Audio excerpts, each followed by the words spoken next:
Land titling యాక్టే Jagan కొంప ముంచింది అంటూ ఒకవైపున మాట్లాడుతున్నటువంటి వాళ్ళు ఉన్నారు.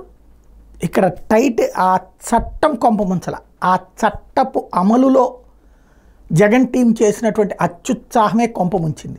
ఫోటోలకి పిచ్చ, ప్రతి దాని మీద ఫోటో ఉండాలి, జగన్ ఫోటో ఉండాలా, లేకపోతే జగన్ పేరు ఉండాలి. జగన్ అన్న ఇల్లు, దాంట్లో పట్ట, ఆ పట్టా మీద జగన్ బొమ్మ, అదేదో ఏ అట్ట మీద వేశారంటే అర్థం ఉంది, కానీ దాని లోపల ఉన్నటువంటి పట్టా మీద వేస్తే జనాలకి ఏమనుకోవాలి అది.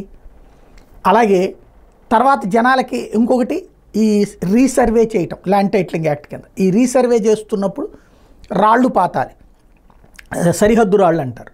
ఈ సరిహద్దు రాళ్ళు మామూలుగా 500కి 600కి వచ్చేటటువంటి సర్వే రాళ్ళని తీసుకొచ్చి వీళ్ళేమో 1000 రూపాయలు అట్లాగే, అంటే రేట్ ఎక్కువ చేశారు. మామూలు అదే ఉజ్జాయింపుగా లెక్క చూస్తే బయట మార్కెట్ కంటే ఎక్కువ రేట్ పెట్టారు. కానీ ఆ రాళ్ళు వాళ్ళు సప్లై చేసే రాయి ఏంటంటే జగన్మోహన్ రెడ్డి పేరు, జగన్మోహన్ రెడ్డి కొన్ని చోట్ల ఫోటోలు ఉన్నాయన్నారు, కొన్ని చోట్ల మాత్రం పేరు మాత్రం ఉన్నాయన్నారు.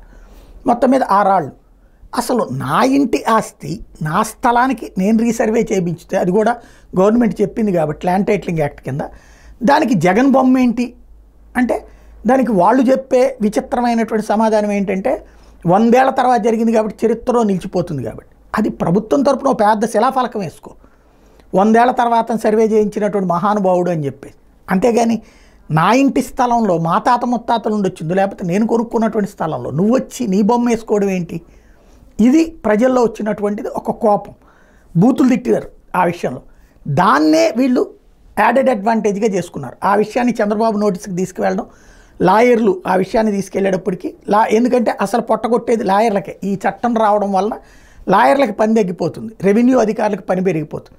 రెవెన్యూ అధికారులకి లాయర్లకు ఎప్పుడూ పడదు, అదొక సమస్య అయింది. వాళ్ళు ఆయనకు ఆ నోటీసులోకి తీసుకెళ్ళడం, వెంటనే దాన్ని లడ్డూలో పట్టుకున్నారు చంద్రబాబు గారు.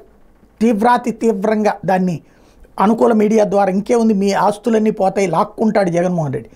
మనం చంద్రబాబు గారి టైంలో ఎందుకు ఇట్లాంటివి జరగలేదంటే ఆయన ఎవరికి ఇవ్వలేదు కదా, ఏ స్థలం ఇచ్చారని, ఏ ఇల్లు ఇచ్చారని. టిట్కో ఇల్లు కట్టించి పూర్తి చేశాక ఇచ్చేటప్పుడు అప్పుడు ఆ కాగితంలో ఆయన ఫోటో ఉంటుందా లేదా తెలిసేది.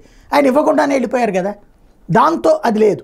అంతకుముందు ఓకే చేసిన దాని మీద మాత్రం ఆయన ఫోటో ఉంది, అయితే అది ఓకేనే కదా, ఒరిజినల్ పట్టా మీద ఉండదు అన్నటువంటిది. ఆ కాన్సెప్టులతోనే ఈ గొడవ అంతా. బట్ చంద్రబాబు గారు అయితే అట్ట చెయ్యరు. పట్టాదారు పాస్ పుస్తకాలు ఆయన హయాంలోనూ ఇచ్చినవి ఉన్నాయి, వాటి మీద ఎప్పుడు చంద్రబాబు గారి ఫోటో పెట్టుకోవాలి, లోగో ఉంటుంది. ఇది కామన్గా ఉండేటువంటిది. ఆ ఫోటో పిచ్చే ఇప్పుడు జగన్కి కొంప ముంచింది.